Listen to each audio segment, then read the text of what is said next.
Kinerja kader Pusaka Indonesia di Tasikmalaya bersama tim Sigma Farming Academy dengan terus menyosialisasikan metode Sigma Farming kepada masyarakat untuk mengolah tanah dan bercocok tanam secara organik telah membuahkan hasil yang signifikan. Tingkat animo masyarakat cukup tinggi dilihat dari beberapa lokasi yang telah dengan sukarela membuat beragam pupuk organik metode Sigma Farming seperti di Ciawi Kabupaten Tasikmalaya, Cinyenang Kabupaten Ciamis dan beberapa lokasi masih dalam tahap inisiasi.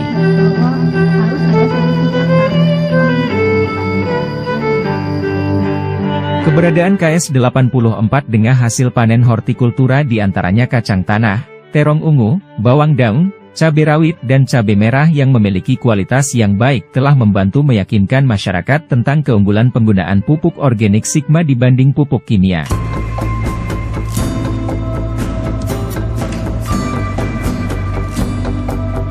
Berangkat dari atensi masyarakat tersebut, diselenggarakanlah workshop Sigma Farming kedua di Kota Tasikmalaya selama 1 hari penuh pada tanggal 7 Agustus 2024. Jumlah peserta kurang lebih sebanyak 80 orang terdiri dari kader Pusaka Indonesia, tim SFA, DLH Kota Tasikmalaya, perguruan tinggi, Balai Penyuluh Pertanian, kelompok-kelompok tani dari kota dan Kabupaten Tasikmalaya serta elemen Pokmas lainnya. Kegiatan workshop diawali dengan hening cipta, diseminasi Lembaga Pusaka Indonesia, paparan metode Sigma Farming serta testimoni dari DLH Kota Tasikmalaya. Dilanjutkan dengan kegiatan panen bakteri pemulih tanah 1 dan 2 serta kompos Sigma hasil workshop Sigma Farming pertama yang telah dilaksanakan pada Januari tahun 2024 lalu. Yang sedang menyusui, kenapa sedang menyusui? Karena kadar laktasinya itu kan lagi diberikan ke anaknya yang paling maksimal. Jadi enzim segala macam dari si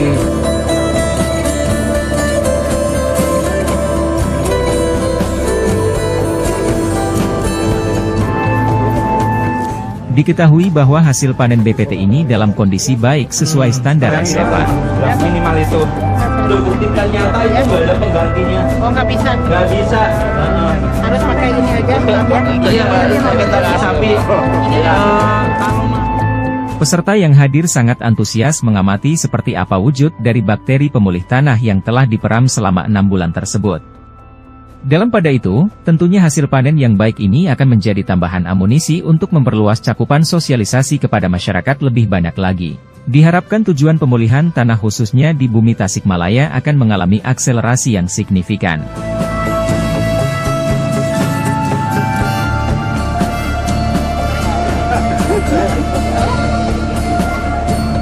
Kegiatan selanjutnya yaitu proses pembuatan bakteri pemulih tanah 1. Yakni kotoran hewan segar sapi betina yang sedang menyusui tanpa campuran apapun langsung dimasukkan ke dalam tanduk sapi betina yang telah melahirkan. Penggunaan kohe sapi betina yang sedang menyusui karena kohe ini mengandung hormon, antivirus, dan antipatogen yang dapat memproteksi anak sapi dari kondisi sekelilingnya. Nggak mau nanam? Mas Glenn, temennya nggak mau nanam tanduk Mas Glenn? Setelah tanduk sapi ini diisi oleh kohe sapi, langkah selanjutnya yaitu mengubur tanduk berisi kohe sapi tersebut di dalam tanah selama 6 bulan.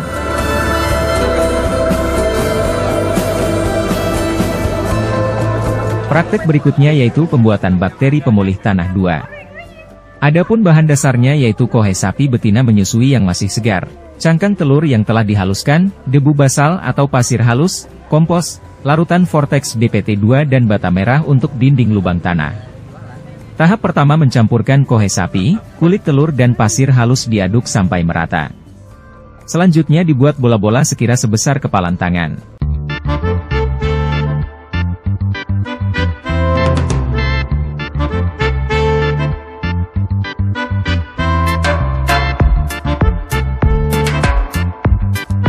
Kemudian dimasukkan ke dalam lubang tanah yang sebelumnya ditaburi terlebih dahulu dasar lubangnya oleh kompos dan diciprat larutan Vortex. Peletakan bola-bola kohe tersebut disusun secara rapi dan tidak bersentuhan satu sama lain.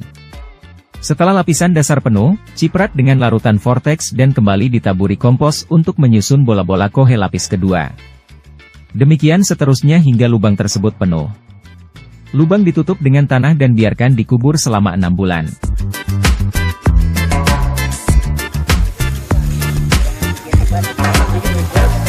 Di akhir sesi yaitu praktek pembuatan kompos Sigma 1. Beberapa bahan dasar ditumpuk berlapis mulai dari jerami, kohe sapi, limbah organik pasar dan hijauan dedaunan. Setiap lapis diciprat larutan Vortex.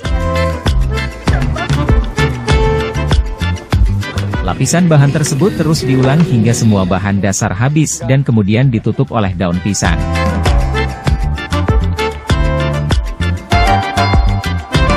Demikianlah workshop Sigma Farming kedua yang diselenggarakan di Kota Tasikmalaya telah berhasil membuat BPT 1 sebanyak 109 tanduk, BPT 2 sebanyak 566 bola-bola dan kompos Sigma 1 seukuran panjang 2 meter, lebar 1,5 meter dan tinggi 1,4 meter. Adapun hasil panen dari kegiatan workshop Sigma Farming pertama pada bulan Januari lalu yaitu BPT 1 sebanyak 5 kg, BPT 2 sebanyak 20 kg dan kompos Sigma 1 sebanyak 50 karung. Amunisi kompos dan bakteri pemulih tanah ini akan digunakan untuk kegiatan sosialisasi dan aplikasi yang lebih luas lagi sebagaimana misi Pusaka Indonesia pada kedaulatan pangan dan pertanian serta memulihkan tanah menuju bumi surgawi.